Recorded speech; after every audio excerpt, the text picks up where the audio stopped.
Mungkin ada 4 hal yang ingin aku sampaikan. Pertama, kameranya mohon dimatikan dan speaker-nya di-mute selama diskusi, supaya jalannya diskusi lancar. Tapi ini bukan berarti pertanyaan nggak bisa ditanyain selama diskusi ini berjalan, karena selama diskusi berjalan, pertanyaan bisa dilemparkan kepada pemateri melalui chat box. Jadi, selama nggak sedang presentasi, Mbak Resaria, silahkan tulis pertanyaan kalian di chat box. Nanti bakal kita jawab bersama-sama selama acara berlangsung. Nanti kalau masih ada waktu, di akhir kami akan membuka kesempatan untuk bertanya lagi secara langsung. Dan yang terakhir, yang keempat adalah trigger warning. Diskusi ini akan menyebutkan istilah-istilah kekerasan berbasis gender dan kekerasan seksual.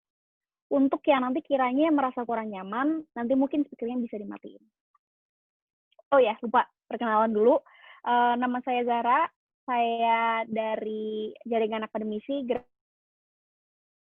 ini adalah gerakan yang mendukung female rights, hak-hak perempuan, keamanan perempuan, dan lain-lain. Salah satu agenda kami adalah mendukung pengesahan RUU PKS. Dan kali ini kita punya tamu Mbak Resaria atau Mbak Ica yang merupakan Ketua Komunitas Samahita. Samahita adalah komunitas yang menyuarakan isu gender untuk kesamaan hak antara laki-laki dan perempuan dan memerangi kekerasan atau pelecehan seksual. Samahita sendiri berasal dari bahasa Sanskerta yang memiliki arti tegar atau kuat. Samahita berfokus pada kampanye, edukasi, dan pendampingan khusus. Beberapa kegiatannya adalah kelas gender, dialog sore, Samahita Goes to School, dan juga organisasi dari 1 Billion Rising, sebuah kampanye global untuk mengakhiri perkosaan dan kekerasan seksual terhadap perempuan yang dilaksanakan setiap tahun. Kira-kira gitu, ini Mbak Resaria di sini, panggilannya Mbak Ica. Selamat datang, Mbak. Halo. Iya. Nanti kita mau ngobrol-ngobrol langsung sama Mbak Resaria, cuman aku buka dulu nih acaranya. Jadi, tentang kerugian kekerasan berbasis gender ya. Komnas Perempuan ini mencatat ada 431.471 laporan kasus kekerasan di tahun 2020. Angka ini mengalami peningkatan sebesar 6% dibandingkan tahun lalu. Berdasarkan data-data yang terkumpul tersebut, jenis kekerasan terhadap perempuan yang paling menonjol, sama seperti tahun-tahun sebelumnya, adalah KDRT dalam ranah personal yang mencapai 75% kasus. Pada ranah KDRT dan ranah personal, kekerasan yang paling menonjol adalah kekerasan fisik, disusul kekerasan seksual, psikis, dan ekonomi. Angka-angka kekerasan terhadap anak dan perempuan yang tahun ini sangat tinggi, itu menunjukkan bahwa di ranah KDRT, di ranah personal, itu memperlihatkan bahwa menjadi anak perempuan dalam rumah bukanlah hal yang nyaman. Jadi, di ruang-ruang publik, perempuan itu juga sebenarnya terancam. Setelah kekerasan di ranah private, barulah di ranah publik itu kira-kira 3.600 kasus dari yang tadi semuanya itu adalah kekerasan di ranah publik seperti kekerasan seksual seperti pencabulan, perkosaan, dan pelecehan seksual. Kekerasan berbasis gender yang erat kaitannya dengan kekerasan seksual masih sering dianggap sebagai masalah perempuan atau bahkan masalah korbannya aja gitu. Perempuan kerap kali harus menyimpan rasa was-was atau ancaman kekerasan ketika dibilang mereka lebay atau paranoid aja gitu. Padahal sebenarnya rasa was-was itu nyata. Lebih parahnya, tak jarang korban harus menanggung luka kekerasan sendirian karena ketakutan, rasa malu, dan bahkan rasa bersalah karena telah membiarkan kekerasan itu terjadi pada mereka. Nyatanya, kekerasan berbasis gender dan kekerasan seksual bukan cuma masalah perempuan dan korban ini saja. Dampak kekerasannya turut juga dirasakan oleh orang-orang di sekitar korban kekerasan seksual tersebut. Mbak Resaria, saya mau tanya nih, apa aja sih lingkup kerja Samahita terkait kekerasan berbasis gender dan kekerasan seksual? Oke, halo semuanya. Jadi di Samahita sendiri sebenarnya kita punya 2 fokus kerja. Pertama yang tadi udah disebutin sebenarnya kampanye edukasi, yang kedua itu terkait dengan pendampingan sosial untuk kasus-kasus kekerasan berbasis gender. Khususnya sih kekerasan dalam pacaran kalau di Samahita tuh, tapi kita juga dampingin kasus-kasus berbasis gender lainnya juga gitu. Dan biasanya kampanye edukasi yang kita lakukan itu adalah kayak semacam awareness, terus juga apa ya? Karena misalkan kita ada kelas gender, ada dialog sore itu untuk apa ya? Memberikan berkontribusi untuk memberikan pemahaman tentang isu ini gitu, khususnya isu kekerasan berbasis gender ini juga gitu. Dan apa itu juga jadi apa ya, jadi semacam sarana kita untuk memberitahu ke para penyintas, para korban kekerasan bahwa ada loh ruang-ruang aman atau ruang-ruang untuk mereka mendapatkan akses bantuan pemulihan. Kayak gitu sih sebenarnya kalau di Samahita sendiri kalau terkait isu apa kekerasan berbasis gender. Oke. Kalau mau ikutan kelas-kelasnya Samahita bisa join di mana Mbak kira-kira? Kalau kelas gender sendiri biasanya kita setahun itu kita cuma 2 kali ngadainnya. Tapi kalau setiap bulan kita ada dialog sore, itu biasanya ngangkat isu-isu terkait kekerasan berbasis gender, kekerasan seksual juga, terus juga ada klub baca. Kalau klub baca ini mungkin lebih ke apa ya, kita ngebahas dari buku-buku, dari artikel, dari jurnal gitu terkait dengan teori atau konsep dari isu KBG itu sendiri. Dan informasinya ada di medsos kita sih, selalu kita posting di sana. Oke. Ini kan Mbak Ica dari Samahita udah menyiapkan materi sedikit, boleh di-share ke kita semua? Oke. Mungkin bisa bantuannya, Nay. Oh iya. Soalnya aku pakai handphone jadi nggak bisa share screen. Ini sebenarnya slide yang aku siapin singkat banget sebenarnya gitu, jadi cuma inti-intinya aja tentang KBG itu apa sih gitu deh, secara definisi. Mungkin bisa di next. Boleh di next. Oke. Nah, secara definisi sendiri sebenarnya kekerasan berbasis gender itu adalah kekerasan atau serangkaian tindakan kekerasan, penganiayaan, atau perbuatan tidak menyenangkan yang diarahkan atau ditujukan kepada seseorang berdasarkan jenis kelamin atau identitas gendernya. Gitu. Dan biasanya khususnya sih pada perempuan dan kelompok minoritas gender lainnya gitu. Dan ini biasanya didasari oleh kondisi ketidaksetaraan gender yang ada di masyarakat kita tuh, tentang miskonsepsi dari si kekerasan berbasis gender miskonsepsi dari konsep gender itu sendiri. Dan kalau kita ngomongin tentang kekerasan berbasis gender ini kan sebenarnya adalah masalah yang dihadapi oleh banyak orang gitu. Dan dan kekerasan berbasis gender ini bukan hanya terkait masalah kekerasan seksual aja gitu, tapi ini jauh lebih luas lagi gitu. Kita bisa bilang kalau kekerasan berbasis gender ini adalah satu masalah sistemik gitu, dan jadi salah satu bentuk dari ketidakadilan gender gitu. Nah, hal-hal seperti itu. Jadi kalau kita ngutip dari banyak feminis gitu, bahwa ketidakadilan gender adalah kekerasan berbasis gender adalah atau ketidakadilan gender itu merupakan akibat dari kesalahpahaman konsep gender yang disamakan dengan konsep seks gitu. Kalau kita lihat itu, dan ya aku ngutip dari Mansur Fakih, dia juga bilang bahwa ini adalah salah satu bentuk penindasan sistemik gitu. Dan next. Ya. Nah, untuk bentuk-bentuknya sendiri, kekerasan berbasis gender, teman-teman ini kita trigger warning ya, gitu. Jadi sebenarnya ada beberapa bentuk kekerasan. Pertama itu kekerasan psikis, terus kekerasan psikis ini tuh kayak misalkan intimidasi, paksaan, atau manipulasi perasaan, hal seperti itu. Terus juga ada kekerasan fisik, jelas seperti penyiksaan, pemukulan, penganiayaan, kayak gitu-gitu. Terus ada kekerasan ekonomi. Kekerasan ekonomi ini tuh terkait pemerasan atau penguasaan sumber daya, itu juga masuk kekerasan ekonomi. Dan ada kekerasan sosial juga. Kalau kekerasan sosial ini tuh terkait dengan misalkan kayak pengucilan, terus kayak apa tuh namanya tuh kalau yang kemarin baru kejadian tuh persekusi itu juga masuk kekerasan sosial, misalkan victim blaming pun itu masuk kekerasan sosial sebenarnya.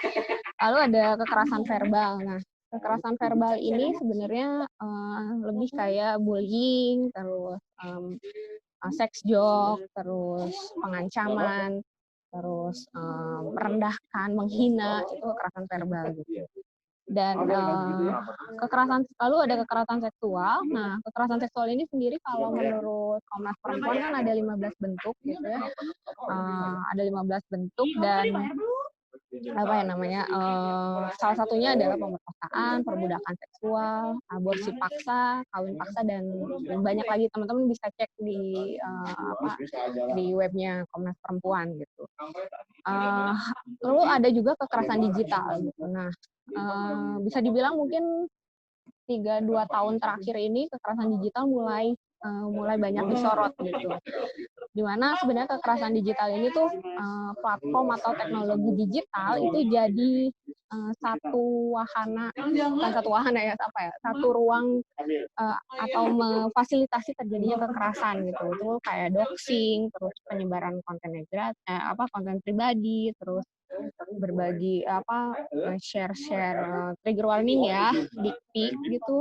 Nah, hal yang kayak gitu. Itu bentuk-bentuk kekerasan sendiri. Nah, biasanya satu bentuk kekerasan itu nggak berdiri sendiri gitu. Jadi misalkan ada kekerasan fisik, biasanya dia nggak cuma kekerasan fisik tok gitu, tapi bisa jadi ada kekerasan psikis di situ, ada kekerasan verbal di situ, ada kekerasan ekonomi, begitupun dengan kekerasan seksual, dia bisa disertai dengan kekerasan psikologis, kekerasan verbal, fisik, nah seperti itu gitu. Jadi banyak bentuk kekerasan yang biasanya tidak berdiri sendiri, gitu sih. Mungkin itu yang bisa aku share di awal gitu.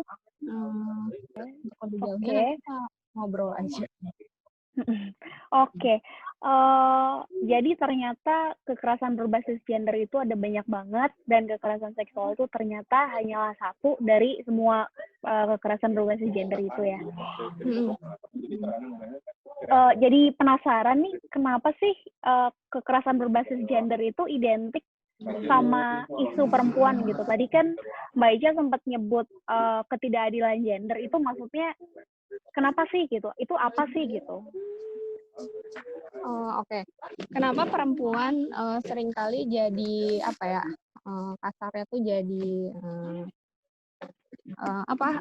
jadi seringkali disebutkan dalam kasus-kasus dalam isu-isu KBG gitu.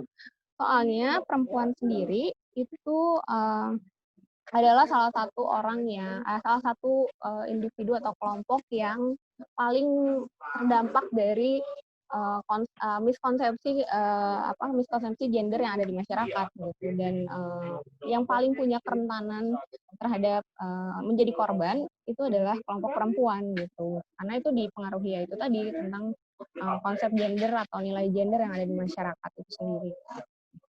Makanya banyak banget kekerasan tuh korbannya perempuan atau ya minoritas gender. Apa berarti ada perasaan satu gender lebih mendominasi yang lain, atau lebih kuat, atau gimana sih manifestasinya? Kayak pikiran seperti apa yang memungkinkan KBG ini terjadi gitu misalnya? Oke, kenapa sih KGB ini bisa terjadi gitu? Sebenarnya kalau kita lihat kan tadi yang aku bilang tentang yang disebutin oleh Mansur Fakih itu juga gitu, bahwa ada kesalahpahaman konsep gender gitu, yang dimana disamakan dengan konsep seks gitu, bahwa gender A harus seperti ini, gender B harus seperti ini, itu jadi satu hal yang sifatnya kaku gitu, bukan sifat yang cair, padahal kenyataannya itu kan sebenarnya satu bentuk cair gitu. Dan kalau kita bahas siapa sih sebenarnya aktor dari semua permasalahan ini, ya kalau kita bilang ya si patriarki ini gitu. Dan dimana dalam sistem patriarki kita tahu lah gitu bahwa gender dan seks dianggap satu hal yang paling melekat gitu, dan ya itu tadi, satu hal yang kaku, tidak dapat dipertukarkan, dan si sistem patriarki ini sendiri dia punya satu produk bernama androsentrisme gitu, di mana laki-laki itu dianggap sebagai pusat dunia gitu, dianggap sebagai gender dominan, gender utama gitu, dan akhirnya gender-gender lain dan seks lain itu dianggap sebagai subordinat gitu, bahkan kalau perempuan sendiri dianggap sebagai objek gitu, bukan sebagai subjek. Oke. Kondisi itulah yang akhirnya melahirkan satu relasi kuasa berbasis gender yang timpang gitu. Nah, akhirnya ini bukan cuma berpengaruh pada nilai gender juga gitu, tapi juga berpengaruh pada hal lain juga, seperti pembagian gender gitu, bahwa laki-laki selalu diidentikan dengan ranah-ranah publik ataupun cari nafkah gitu, sedangkan perempuan selalu diidentikan dengan ranah-ranah domestik yang dianggapnya itu tidak memberikan kontribusi banyak gitu. Padahal sebenarnya kan punya nilai yang sama juga gitu. Ya. Itu sih yang sebenarnya yang akhirnya membuat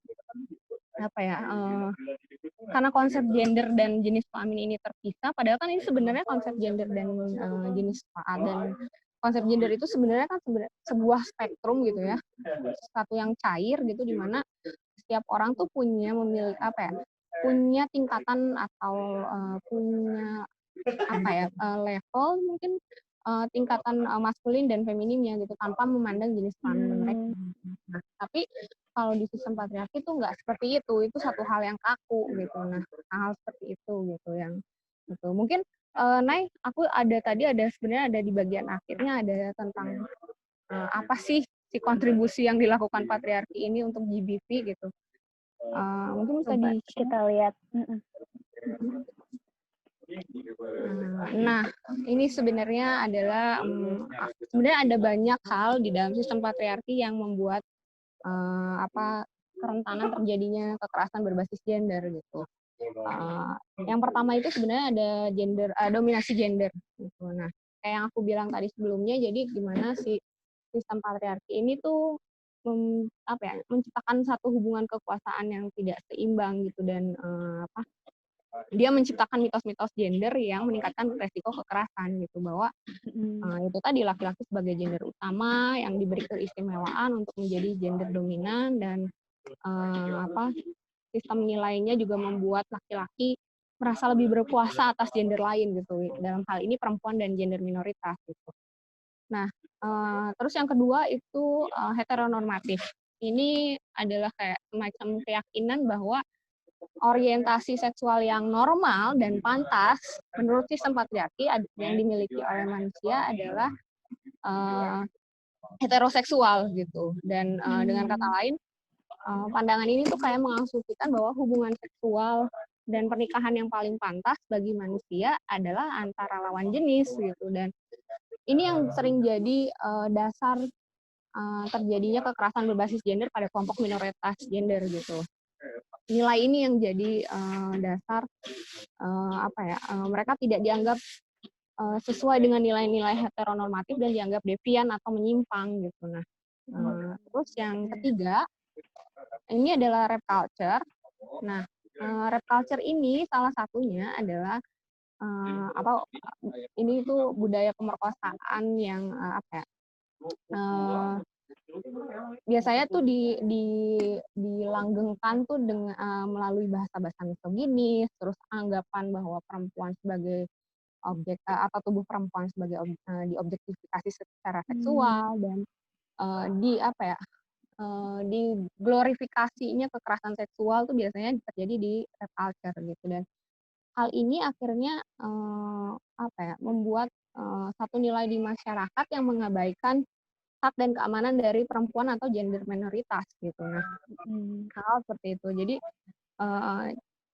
ini bukan soal kekerasan seksual itu sendiri, tapi tentang bagaimana norma dan institusi budaya itu yang melindungi para pemerkosa, mempromosikan impunitas dan mempermalukan korban, dan menuntut agar perempuan melakukan pengorbanan yang tidak masuk akal gitu, kayak misalkan nggak boleh keluar malam, tidak boleh menggunakan pakaian yang dia sukai misalkan gitu untuk menghindari kekerasan seksual gitu, hal-hal seperti itu. Jadi bagaimana budaya pemerkosaan ini tuh amat sangat mempengaruhi setiap perempuan gitu, kayak gitu. Dan hal-hal seperti itu. Terus yang terakhir itu ada toxic maskulinitas sebenarnya. Nah, konsep ini sebenarnya bukan untuk menjelekkan laki-laki, tapi penekanannya adalah pada efek berbahaya dari apa ya?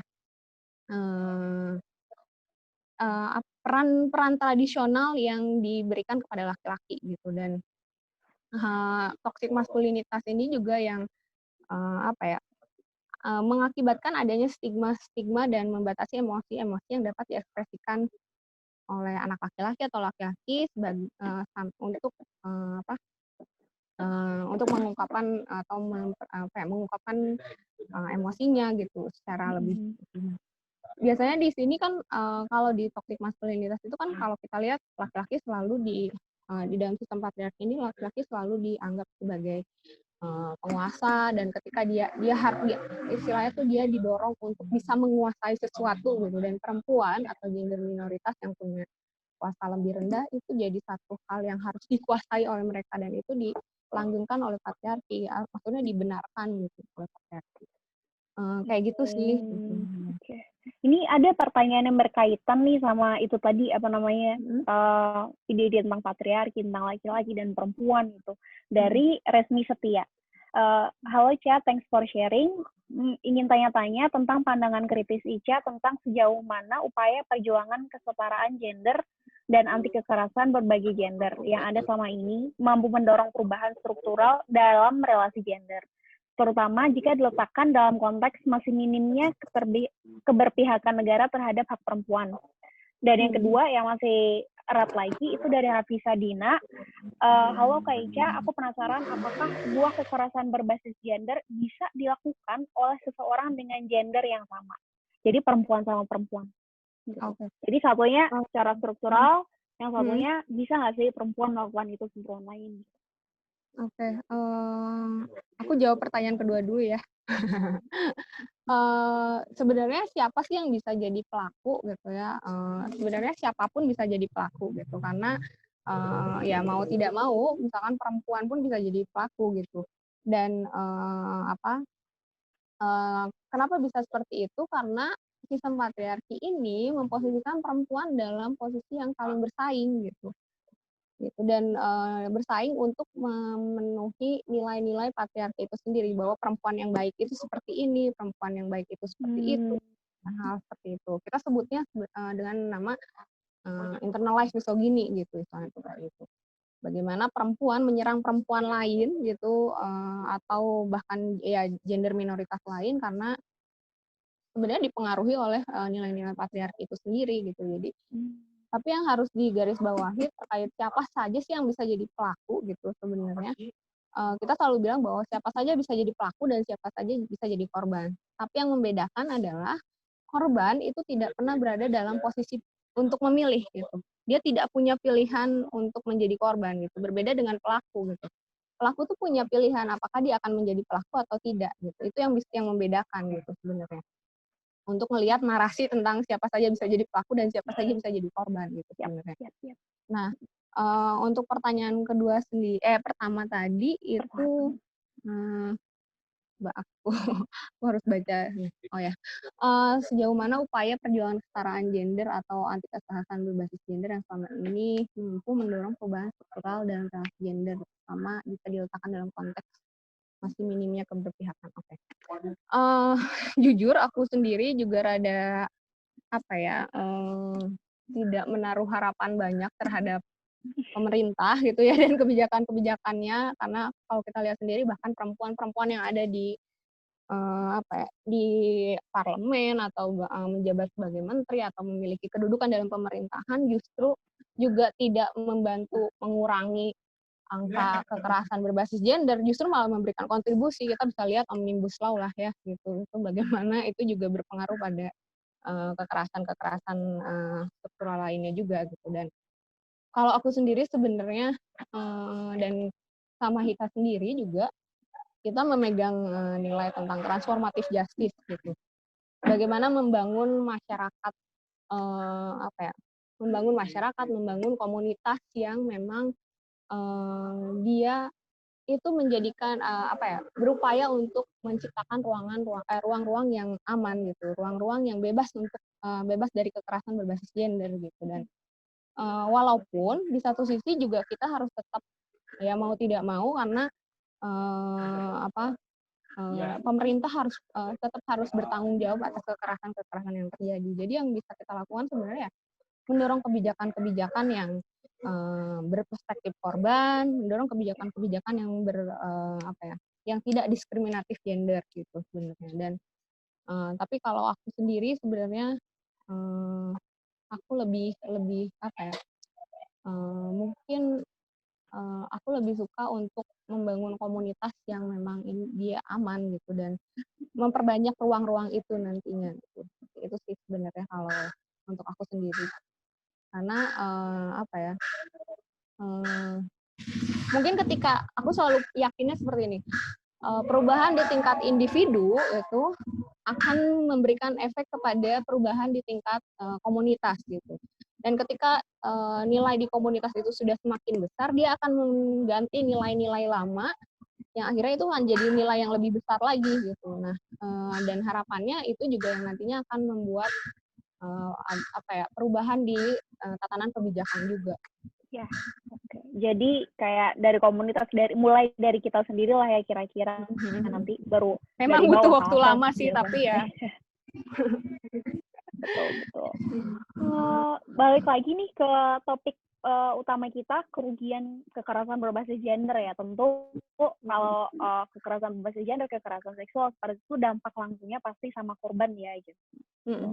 Dan mungkin ini bakal ada trigger warning, tapi bagaimana sih korban kekerasan berbasis gender dan kekerasan seksual itu terdampak? Maksudnya kan kalau itu bila belum terjadi sama kita tuh kayak nggak mungkin lah aku aman dan lain-lain seperti itu. Tapi dampaknya seperti apa sih gitu? Oke, dampaknya seperti apa? Sebenarnya kalau kita ngomongin dari dampak psikologi aja dulu ya gitu. Dampak psikologi ini kan ada banyak banget yang bisa dialami oleh korban dan ini tuh sifatnya bisa seumur hidup gitu melekat pada korban gitu. Misalkan kan kayak misalkan ada depresi gitu, nyalahin diri sendiri atau apa ya, bagaimana dia mengalami gangguan mood yang terjadi ketika misalnya perasaan yang diasosiasiinnya itu tuh terus terjadi gitu dan mengganggu pola pikirnya. Terus juga belum trauma-trauma trigger warning juga ya, trauma-trauma perkosaan, misalkan seperti mimpi buruk, kecemasan yang meningkat, gangguan fisik tertentu juga itu juga biasa terjadi pada korban gitu. Lalu disasosiasi gitu, gimana biasanya penyintas itu kesulitan untuk apa ya, untuk terhubung dengan realita yang ada gitu dan sulit kasarnya berfungsi di dunia nyata gitu kayak gitu. Dan bahkan mungkin banyak juga yang nggak kepikiran juga bahwa ternyata trauma-trauma yang dari kekerasan berbasis gender ini juga mempengaruhi gangguan makan gitu, misalkan bulimia atau hyper eating, benar-benar tidak mau makan misalkan kayak gitu. Itu juga salah satu dampak yang yang bisa ditemukan di korban-korban kekerasan berbasis gender gitu. Terus ada banyak lagi yang secara fisik pun ada gitu kayak apa, dispareunia atau sakit pada organ intim kayak gitu-gitu. Terus ketika dampak secara fisik dan psikis ini ada kan, otomatis dia juga akan berdampak pada bagaimana produktivitas dari seorang individu gitu, kayak gitu. Dan itu akan berpengaruh pada akan berdampak pada ekonominya, akan berdampak pada bagaimana kehidupan sosialnya, hal-hal seperti itu gitu. Itu baru dampak yang dirasakan oleh individu sebagai korban gitu. Belum lagi dampak secara sistem gitu, dampak secara bagaimana biasanya walaupun misalkan aku yang jadi korban kekerasan seksual gitu misalkan, tapi temanku yang juga perempuan akan merasa terancam dan ketakutan gitu ketika eee, itu tuh jadi semacam, ketakutan yang menular gitu loh, gitu. Misalkan aku jalan di gang sepi gitu, terus apa, aku ngalamin catcalling, terus aku cerita ke temanku yang perempuan, dan aku bilang kalau aku di catcalling di situ, dia juga akan merasa ketakutan ketika melewati jalan itu gitu. Berbeda dengan ketika aku cerita ke teman laki-lakiku gitu, kalau aku di catcalling di jalan itu gitu. Dia tidak akan memiliki ketakutan untuk melewati itu karena dia tidak memiliki kerentanan untuk mengalami pelecehan seksual secara catcalling gitu. Hal itu jadi dampak, apa ya, dampak yang biasanya juga ditimbulkan bukan hanya untuk individu tapi orang-orang sekitarnya juga. Oke. Ada nggak data terkait kerugian-kerugian ini yang secara eksplisit gitu, mungkin kayak disebutkan gitu? Atau misalnya nggak ada datanya, kenapa sih gitu? Padahal kan kayaknya ini kan apa ya, dampaknya benar-benar parah kalau sampai seseorang tuh gangguan fisik, gangguan mental, yang lain-lain gitu, sampai nggak bisa produktif. Ada nggak sih datanya?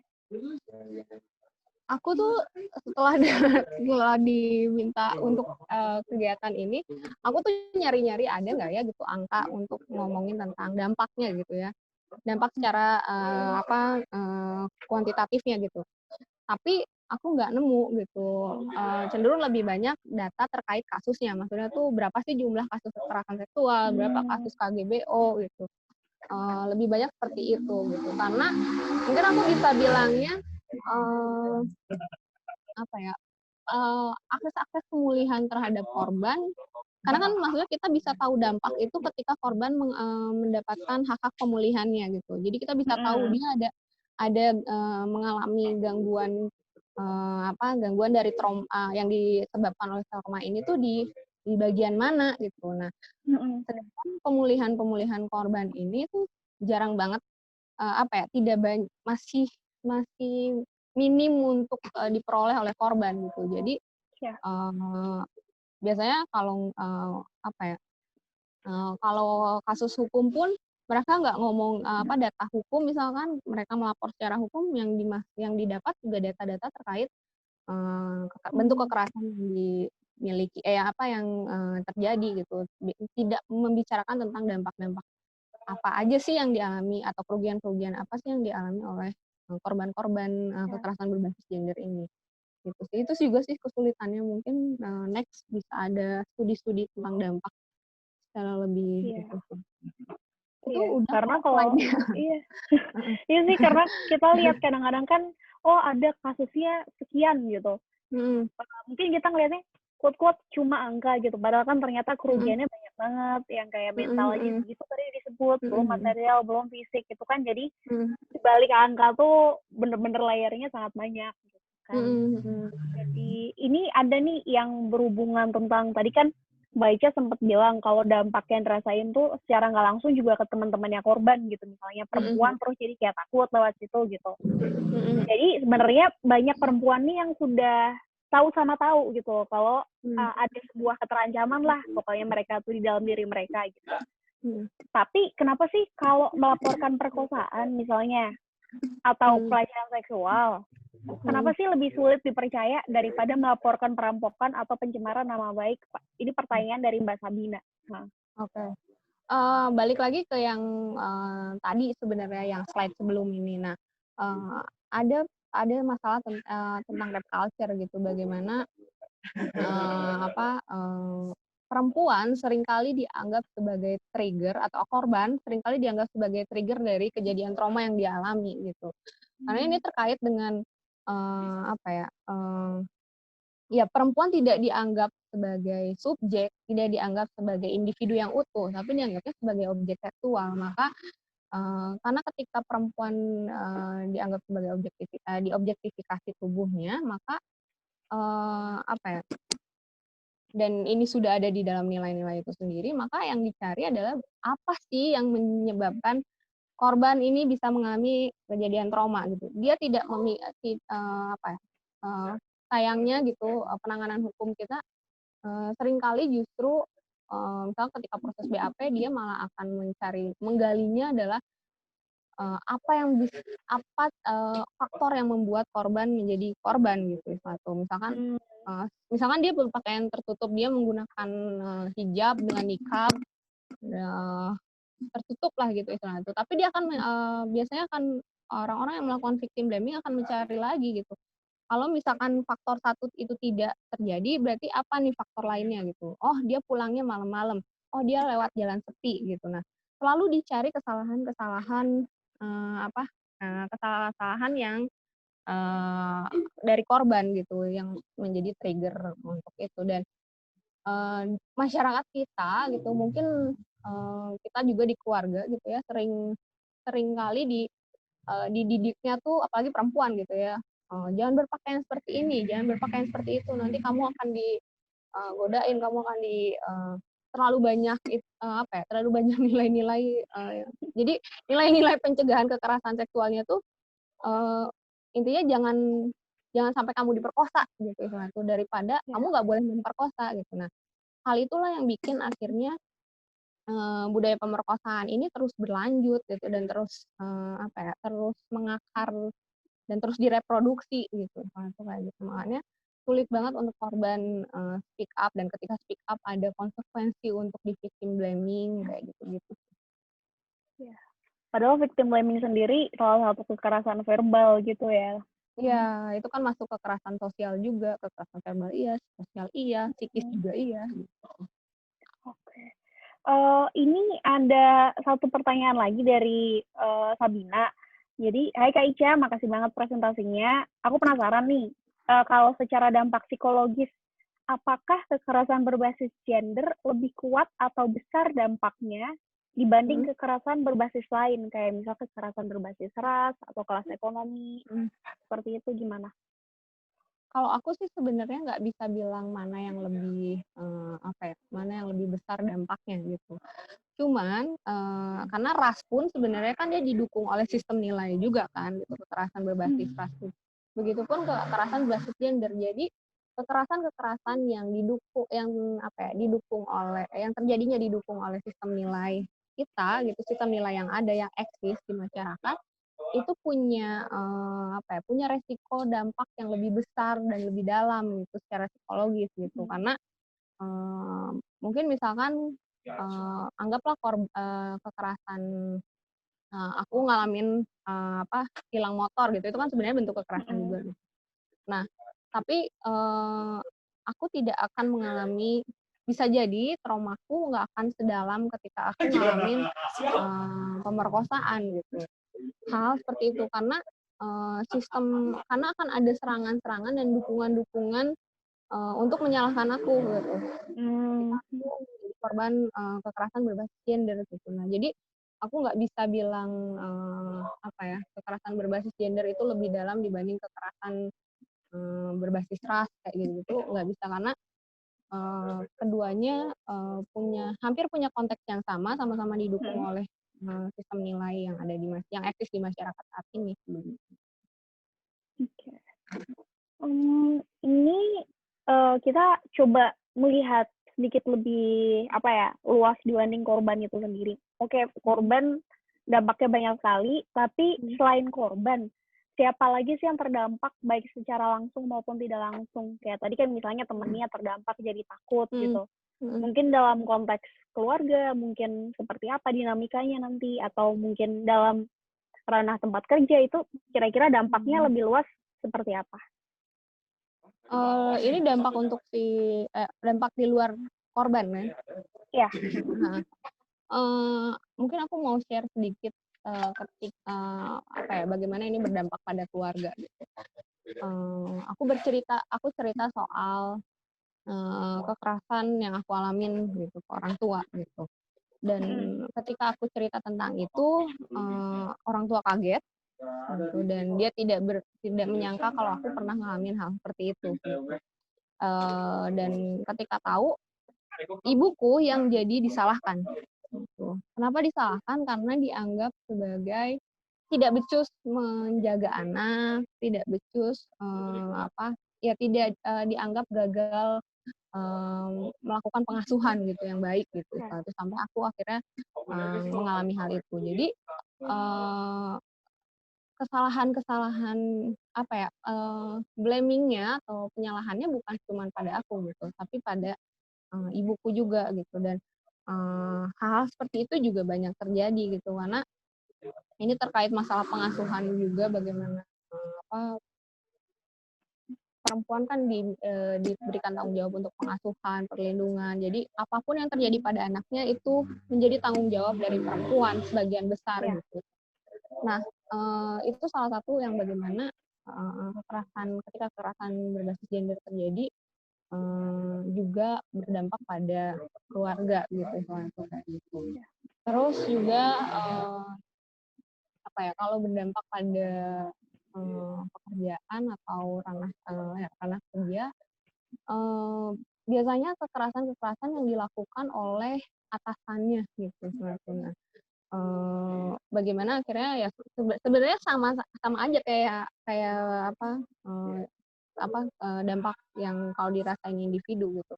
Itu juga akan membuat teman-temannya yang lain di dalam satu lingkungan kantor ya atau satu lingkungan kerjanya juga merasa terancam gitu. Bisa aja hari ini aku yang ngalamin kekerasan, aku yang jadi korban, bisa aja besok dia gitu. Hal seperti itu juga yang, yang juga bisa mempengaruhi, atau memberikan dampak, ke di ranah kerja juga seperti itu. Jadi merasa ini bukan lingkungan yang aman gitu. Oh, kalau gitu berarti apa ya, kekerasan seksual itu juga dampaknya bisa merusak apa ya, keharmonisan keluarga, dinamika keluarga Hmm. jadi nggak seimbang, terus di kantor juga jadi susah untuk produktif karena was-was dan lain-lain gitu. Jadi sebenarnya untuk mencegah kekerasan berbasis gender, kekerasan seksual itu bakal menguntungkan nggak cuma perempuan, nggak cuma korban, tapi semua orang gitu. Tapi Ya. kenapa sih kayak ini tuh agak susah diterima gitu loh. Maksudnya kenapa sih? Misalnya ini kan jelas sesuatu yang merugikan gitu, nggak cuma ke satu orang, tapi dampaknya lebih luas. Tapi kenapa sih orang-orang tuh masih susah menerima kalau kekerasan berbasis gender itu salah, kekerasan seksual itu salah, itu kenapa sih? Kenapa orang masih menerima karena nilai ini terus direproduksi dan dianggap yang paling benar gitu. Itu bagaimana ya itu tadi aku dididik sama orang tuaku untuk seperti A B C D bagaimana mereka juga dididik seperti itu gitu. Jadi nilainya terus direproduksi dan dianggap sebagai satu hal yang benar gitu. Uh, jadi si apa ya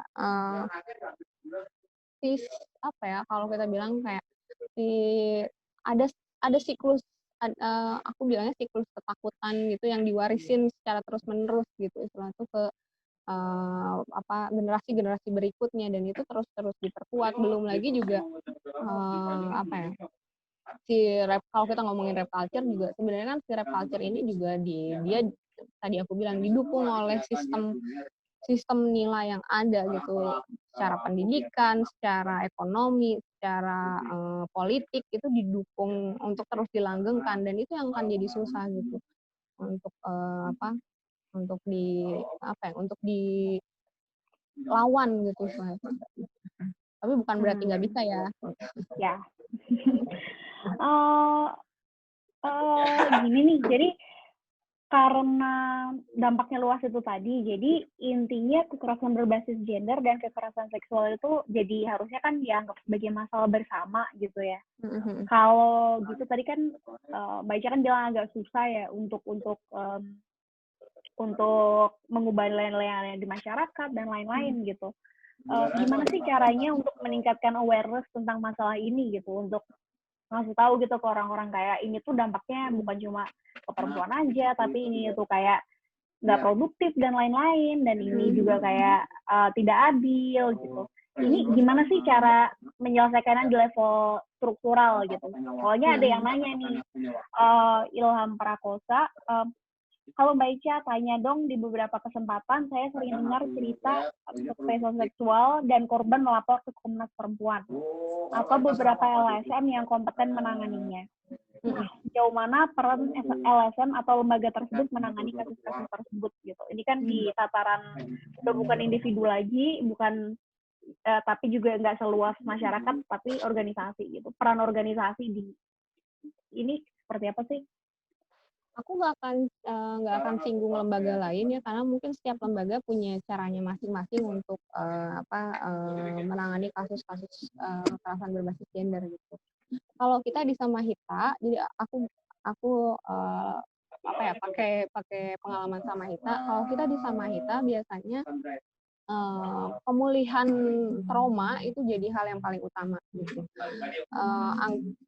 Kasarnya adalah pemulihan hukum itu nomor kesekian deh gitu, atau pemenuhan hak hukumnya nomor kesekian gitu. Karena buat kita yang paling penting adalah korban harus dapat dulu nih pemulihan untuk traumanya itu. Karena dengan begitu dia nanti akan berdaya untuk menghadapi atau mengikuti proses hukum gitu.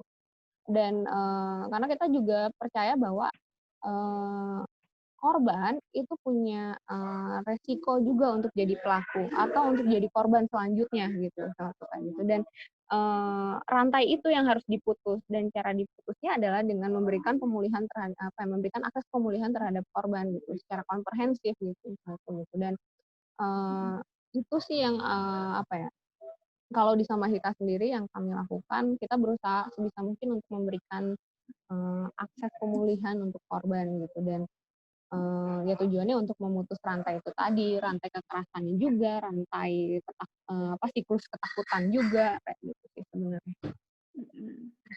Okay. Ada pertanyaan lagi, agak panjang, tapi sebelum aku bacain pertanyaan ini pertanyaannya kita buka terus loh, jadi nggak akan ada sesi Q&A yang secara terpisah gitu, tapi silakan kalau mau nanya langsung di chat box-nya sekarang. Oke, aku mau mulai bacakan pertanyaan ini. Dari Wiwit Nabila. Halo Kak, izin tanya dong, dilihat dari rentetan kekerasan gender terhadap wanita, pelecehan, pemerkosaan, jelas terlihat bahwa kemajuan masyarakat dewasa ini dan kesetaraan gender hanya terjadi pada tataran aturan saja. Pada apa yang harus atau tidak boleh dilakukan, apa yang baik untuk dilakukan agar tidak terpinggirkan secara sosial terhadap wanita, atau karena memaksakan perilaku untuk membuat wanita sebagai mangsa laki-laki dan laki-laki sebagai pemburu, gitu kan. Sehingga seorang wanita di tahun 2020 tidak bebas berpakaian karena ingin mengekspresikan kepribadian dan kewanitaannya. Karena ini dibaca dari eksternal sebagai daya tarik seksual yang hampir melegitimasi perilaku dari segi apapun. Yang kayak tadi dibilang kayak victim blaming, nyalain kenapa sih kok sampai kejadian baju kalian ya dan lain-lain gitu. Lalu bagaimana menyikapi hal itu dari sudut pandangnya gimana sih gitu. Kayak seharusnya kita ini menyikapinya seperti apa sih gitu. Kita kan tahu nih secara struktural ada paham maskulinitas, heteronormatif, patriarki, tapi seharusnya kita sendiri menyikapinya seperti apa gitu. Kalau aku sih selalu bilangnya gimana sih cara menyikapinya ya, pahami isunya gitu, mau nggak mau gitu. Apa sih yang bikin seseorang jadi rentan menjadi korban, terus kenapa pelaku bisa bisa jalan dengan tenang gitu, istilahnya dia bisa melanjutkan hidupnya dengan tenang walaupun dia sudah melakukan kekerasan gitu. Kita harus pahami latar belakang itu gitu. Dengan aku sih selalu berpikir kalau kita paham isunya, atau kita peduli dengan isunya, kita juga akan peduli dengan korban gitu. Kita juga akan tahu bagaimana kita harus men-treatment korban gitu, atau men-treatment penyintas gitu. Dan mungkin ketika kita udah mulai peduli dan menyadari hal itu, kita bisa bantu korban untuk dapat akses pertolongan gitu. Sebenarnya cara menyikapinya sih aku selalu bilang setidaknya kita harus cari tahu tentang si isunya itu sih. Dan cari tahu tentang isunya ini misalnya dengan ikutan kelasnya Samahita atau baca-baca gitu kali ya. Ya banyak lah ya kalau sekarang akses di Instagram udah banyak banget akun-akun yang ngasih info tentang apa itu kekerasan berbasis gender, dampaknya apa, itu udah banyak banget gitu. Di Google pun kalau misalkan kita searching kekerasan berbasis gender itu pasti udah banyak banget literatur yang bisa kita cari tahu gitu. Kayak gitu. Selain ikut-ikut kegiatan-kegiatan yang diskusi kayak gini gitu. Oke.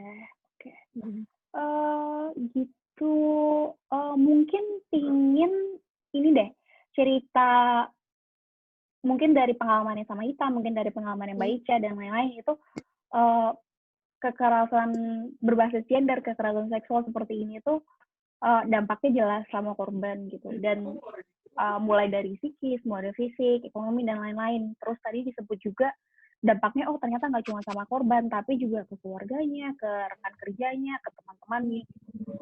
Yang unexpected gitu. Dampak apa sih yang orang-orang suka kayak ternyata seperti ini ya gitu. Dampak apa sih yang kira-kira kayak kita nggak nyangka kalau itu tuh ternyata KBG tuh kekerasan berbasis gender tuh sebegitunya ya gitu. Kira-kira apa sih? Mungkin dari pengalaman yang sama Ita pernah ada cerita kayak gimana? Oke. Mungkin disclaimer dulu ya, ini ceritanya bukan mau membenarkan seseorang menjadi pelaku ya gitu. Tapi beberapa kasus yang kita temuin adalah ternyata dulu dia adalah korban dan akhirnya dia jadi pelaku gitu. Karena dia dulu mengalami trauma kekerasan di tingkat keluarga misalkan gitu, dan dia ngalamin KDRT, terus dia punya peluang, dia menemukan ada peluang dia untuk melakukan hal yang sama yang dilakukan pelaku terhadap dia gitu. Biasanya tuh kalau kita lihat kasus KDRT misalkan, istrinya, ini trigger warning ya, istrinya itu dipukulin sama suaminya gitu.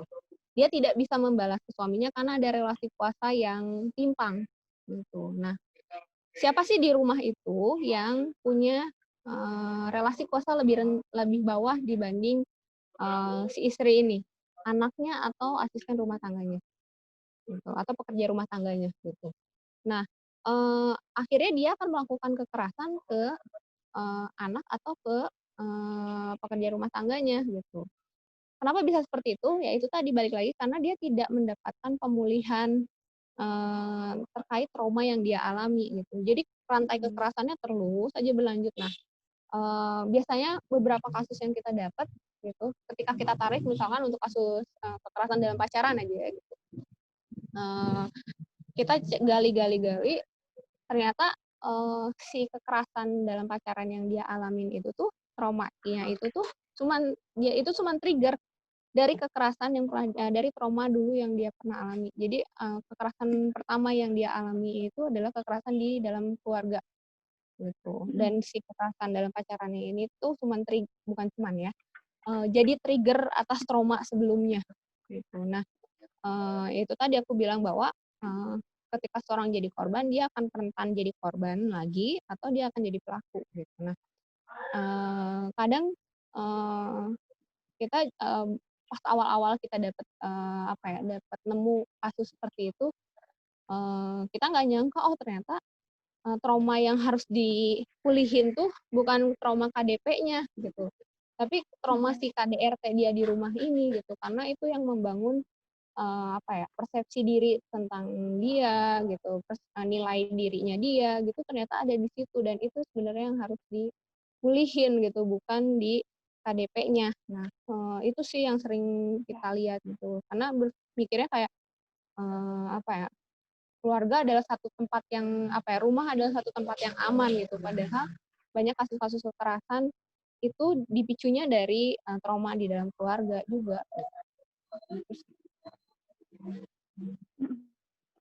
Jadi ternyata suatu kasus kekerasan itu berhubungan sama isu-isu yang lainnya dan bisa jadi lingkaran setan yang muter-muter aja gitu ya. Ya itu siklus kekerasan itu tadi. Mungkin iya sih. Ini mungkin kayak tinggal berapa menit terakhir nih. Mungkin aku buka pertanyaan langsungnya, dan ini kayaknya Mbak Naima mau nanya. Mbak mau nanya langsung gimana Mbak? Ya, aku tanya langsung ya. Makasih banyak Kak Ica, Zahra penjelasannya, siklus kekerasan, terus ada nilai dan norma, sistem juga, kekerasan banyak bentuknya, verbal, psikis, fisik, kekerasan ekonomi, politik, sosial, lengkap deh. Aku pengen mundur sedikit nih, kan aku suka nonton drama Korea, Hollywood gitu, terus terakhir Tilik gitu ya. Tanpa sadar nih aku menikmati gitu, ketawa-ketawa gitu, karena emang lucu filmnya, misalnya Tilik gitu. Padahal sebenarnya dalam dokumenter tersebut juga kurang berkeadilan gender karena dia memperkuat stereotip kalau ibu-ibu nih emang kalau ngumpul pasti gosip deh gitu, pasti stigma lah, udah memperkuat stigma bahwa ibu-ibu gitu. Aku juga yang nonton tuh sadar tapi tetap ketawa gitu. Nah, jadi sebagai refleksi, kira-kira nih kalau kita nih yang awam-awam untuk paling enggak tidak terlalu memperkuat nilai atau budaya atau sistem, sedikit-dikitnya bisa apa sih kita? Makasih Kak Ica. Ya, aku sih sebenarnya kalau lihat Tilik, buat aku itu memang apa ya, ya mau nggak mau, walaupun secara produk seninya itu memberikan memperkuat stigma-stigma terhadap perempuan, tapi itu realita yang ada di yang terjadi gitu istilah itu gitu. Dan kalau mungkin apa sih yang bisa kita lakukan, mungkin itu bisa jadi refleksi juga gitu, refleksi ke diri kah, refleksi ngelihat masyarakat kah, kayak gitu. Dan melakukan bahwa eee, bahwa bisa jadi apa yang aku lakukan ini justru memberikan kontribusi untuk memperkuat stigma-stigma yang ada, karena kita kadang nggak sadar juga kalau kita tuh udah juga lagi ikut memperkuat stigma-stigma yang ada gitu.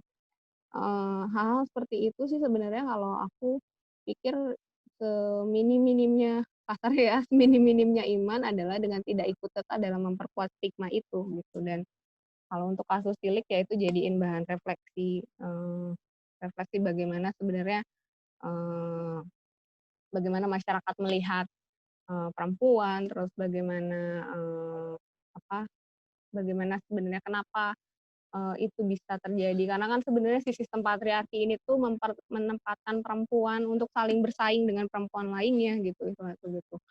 Jadi bukan hanya dilihat dari satu sisi bahwa perempuan secara stigma gitu, tapi juga lihat ada persaingan loh di situ antara perempuan dan perempuan lainnya gitu. Dan itu tadi kayak aku bilang bahwa ada internalized misogyny itu yang juga diciptakan oleh si patriarki ini kepada perempuan gitu. Itu sih yang mungkin perlu kita sadari juga, dan jangan sampai kita secara nggak sadar ikut berkontribusi terhadap itu, karena mikirnya ya karena perempuan pasti dia jadi korban mulu gitu, nggak akan jadi pelaku, padahal nyatanya nggak kayak gitu. Itu jadi bisa jadi bentuk penyadaran kita apakah kita sudah melakukan kekerasan atau enggak gitu terhadap perempuan lainnya gitu sih kalau aku lihatnya.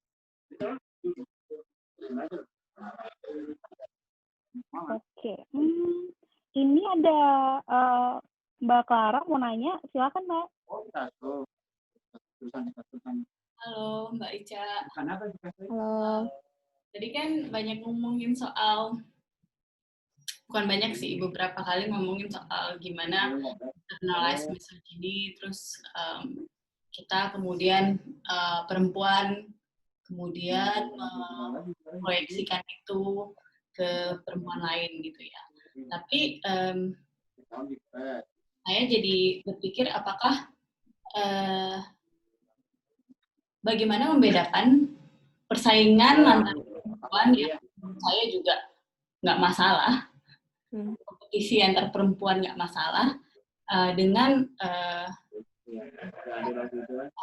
kompetisi yang mungkin berbasiskan internalized misogyny tadi, ide-ide patriarki yang kita anggap sebagai sesuatu yang natural gitu. Makasih. Oke, sama-sama. Ya, sampai ya. Kalau aku sendiri sebenarnya gimana sih cara ngebedain si internalized itu persaingan yang itu memang internalized misogyny atau memang persaingan yang sehat? Memang rada sulit karena kita harus tahu motif dari persaingan itu apa, gitu, motif latar belakangnya apa. Tapi bagaimana seseorang men-treatment orang lain ketika misalkan menjatuhkan secara menggunakan stigma-stigma yang dibuat oleh sistem patriarki ini sebenarnya yang bisa dilihat apakah ini internalis misoginis atau enggak gitu. Bagaimana persaingannya adalah untuk menunjukkan keperempuanan yang sesuai dengan nilai-nilai patriarki gitu. Misalkan kayak bahwa perempuan, kita ambillah contoh si Tilik ini gitu, bahwa perempuan yang baik itu adalah yang diam di rumah, terus dia tidak tidak pulang malam, hal kayak gitu, dan dianggap perempuan yang itu kan persaingannya nggak sehat gitu, dan dianggap perempuan-perempuan yang diam di rumah, yang bersuaminya jelas, itu dianggap sebagai perempuan baik-baik. Nah, itu persaingan-persaingan yang terjadi disebutnya dengan istilah internalis misoginis itu tadi, bahwa persaingan yang dilatar belakangi oleh nilai-nilai yang dibentuk oleh si patriarki itu tadi gitu. Nah, kan beda dengan misalnya tuh persaingan yang memang kita berkompetisi untuk menunjukkan kemampuan diri. Itu tuh kemampuan diri secara bukan untuk menjatuh, istilahnya gini, tidak berdasarkan gender gitu si persaingannya tuh gitu. Nah, hal seperti itu sebenarnya yang bisa kita lihat gitu, karena tetap internalis misogini juga adalah bagian dari kekerasan berbasis gender, karena serangannya adalah nilai-nilai saklek yang dibangun oleh patriarki ini yang harus diikuti, dan ketika orang itu tidak mengikuti itu disangka sebagai penyimpangan atau devian. Mungkin itu. Oke. Kayak ada pertanyaan lagi. Jadi mungkin aku simpulin nih, jadi kekerasan berbasis gender dan kekerasan seksual bukan cuma masalah perempuan dan korban aja, quote-quote, tapi juga merugikan orang-orang lain.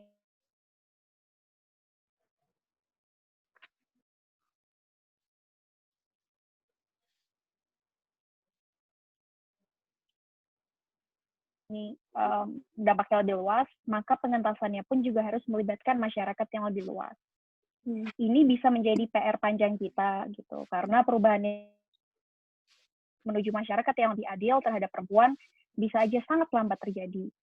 Tapi kita harus mulai mengubahnya dari diri kita sendiri. Mulai dari menyadari apakah kita telah melakukan kekerasan terhadap perempuan, sampai berusaha menciptakan ruang yang aman untuk perempuan. Bersama-sama kita lakukan itu. Gitu. Kita sekarang juga udah melihat bagaimana kekerasan berbasis gender dan kekerasan seksual ternyata turut merugikan masyarakat secara lebih luas. Mulai dari menciptakan rasa takut di ruang publik hingga ketidakharmonisan keluarga. Tapi pemahaman bahwa kekerasan berbasis gender dan kekerasan seksual merugikan nggak hanya perempuan dan korbannya saja gitu, harusnya bukan jadi alasan utama kenapa kita harus menolak segala bentuk kekerasan itu gitu. Seharusnya pemahaman bahwa perempuan yang rentan menghadapi kekerasan berbasis gender dan kekerasan seksual itu sama berhaknya dengan laki-laki atas rasa aman, itu yang harusnya menjadi pendorong bagi kita untuk bersama-sama menolak berbagai bentuk kekerasan itu gitu. Sebelum ditutup, ini bakal ada polling pendek. Oke, Mbak Naima bisa dibantu pollingnya? Oke. Teman-teman di sini trigger warning. Pertanyaannya, menurut kamu kekerasan bentuk apa yang relatif sering kamu amati di kehidupan sehari-hari gitu?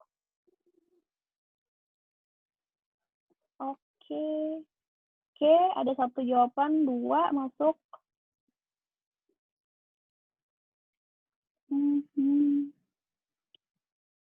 Oke, pertanyaan masih masuk lagi. Ini pertanyaannya multiple choice ya, jadi nggak harus cuma jawab satu. Dan anonim sih nih, nggak masuk namanya.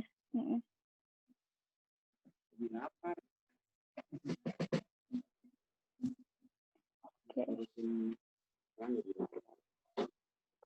Kayaknya udah hampir semua yang jawab.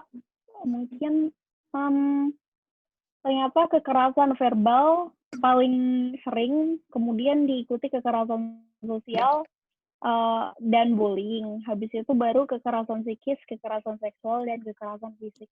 Jadi ternyata banyak banget bentuk-bentuk kekerasan yang sering kita amati sehari-hari, dan jenis-jenisnya juga beragam gitu, nggak cuma satu jenis kayak bullying aja gitu, tapi ternyata banyak dimensinya di situ gitu. Dan ini yang aku sebut tadi waktu aku rangkum adalah ini adalah jadi PR kita bersama untuk mulailah dari diri kita sendiri untuk menyadari apakah kita udah berlaku adil sama orang lain, apakah kita melakukan kekerasan seksual berbasis gender juga kepada perempuan yang lain. Mungkin gitu aja. Mbak Ica ada mungkin penutupnya kayak gimana? Oke, sebenarnya balik lagi kayak apa sih yang bisa dilakukan gitu. Kayak tadi pertama dengan kita bisa dengan kita berusaha memahami dan memahami lebih dalam terhadap isu ini, kita bisa cari solusi yang lebih tepat dan efektif untuk membantu korban sebenarnya. Karena jika KBG ini terjadi, solusinya bukan cuman semata-mata penegakan hukum gitu, tapi juga harus ada intervensi yang mampu merubah cara pandang, mampu merubah persepsi tentang relasi gender dan seksual itu sendiri gitu. Karena tanpa intervensi ini jadi bisa aja setelah menjalani hukuman pelaku akan tetap memiliki cara pandang bias gender dan seksual gitu, dan dari basis itu dia masih sangat dimungkinkan untuk mengulangi tindakannya itu gitu. Dan